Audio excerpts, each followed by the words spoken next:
Assalamualaikum warahmatullahi wabarakatuh. Perkenalkan, nama saya Ike Jumitasari dari Prodi Hukum Keluarga Islam, mata kuliah Sejarah Peradaban Islam. Di sini saya akan menjelaskan tentang dinasti Bani Umayyah dan dinasti Bani Abbasiyah. Yang pertama, sejarah berdirinya dinasti Bani Umayyah adalah suatu pemerintah kaum muslimin yang berkembang setelah masa Khulafaur Rasyidin. Dinasti Bani Umayyah didirikan pada tahun 41 sampai 132 Hijriah atau 661 sampai 750 Masehi. Dinasti Umayyah didirikan oleh Muawiyah ibnu Abu Sufyan bin Harb. Nama Umayyah itu sendiri dinisbahkan oleh Muawiyah ibnu Abdul Syams bin Abdul Manaf. Dinasti Umayyah berkuasa kurang lebih 90 tahun dan terdapat 14 khalifah yang pernah memerintah, yaitu diantaranya yang pertama Muawiyah. Muawiyah adalah pembangun atau tokoh utama dinasti Umayyah. Selain itu juga sebagai khalifah pertama dinasti Umayyah. Muawiyah adalah seorang pemimpin pasukan di bawah komando Panglima Abu Ubaidillah yang berhasil merebut kekuasaan di Palestina, Suriah, dan Mesir.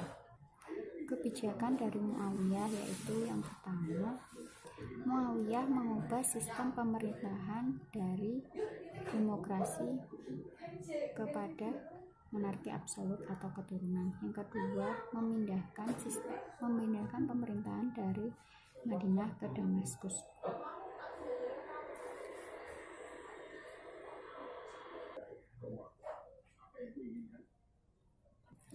Mendirikan dinas pos, membangun jalan raya, mencetak mata uang.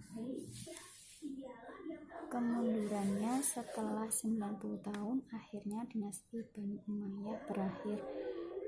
Beberapa faktor yang dominan, diantaranya munculnya kelompok-kelompok yang tidak puas terhadap pemerintah dinasti Umayyah, yaitu meliputi kaum Khawarij,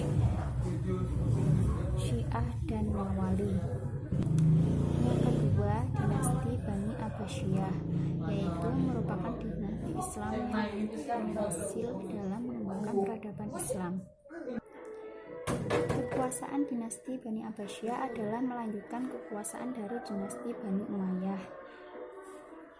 Nama Bani Abbasiyah itu sendiri diambil dari para penguasa dan pendiri, yaitu Abbas, paman Nabi Muhammad SAW.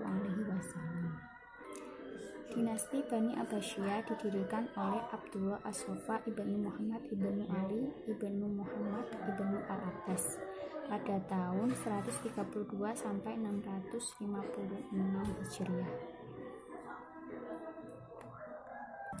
Pembagian kelas Bani Abbasiyah tidak lagi berdasarkan ras atau kesukaan, yakni terbagi menjadi dua kelompok, yaitu kelas khusus dan kelas umum.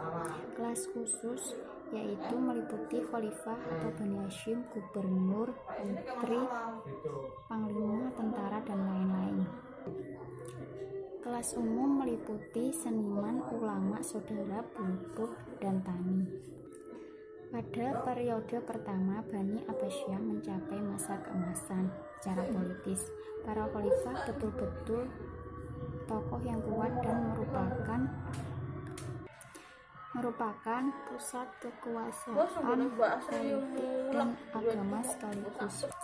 Di sisi lain, kemakmuran masyarakat mencapai tingkat tertinggi. Periode ini juga menyiapkan landasan bagi perkembangan filsafat dan ilmu pengetahuan dalam Islam.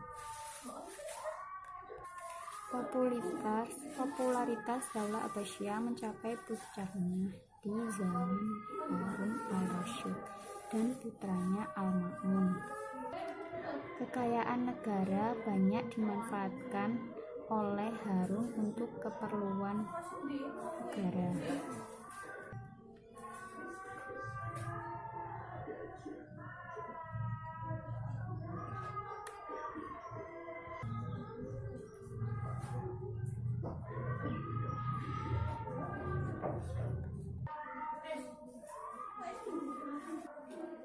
filsafat dan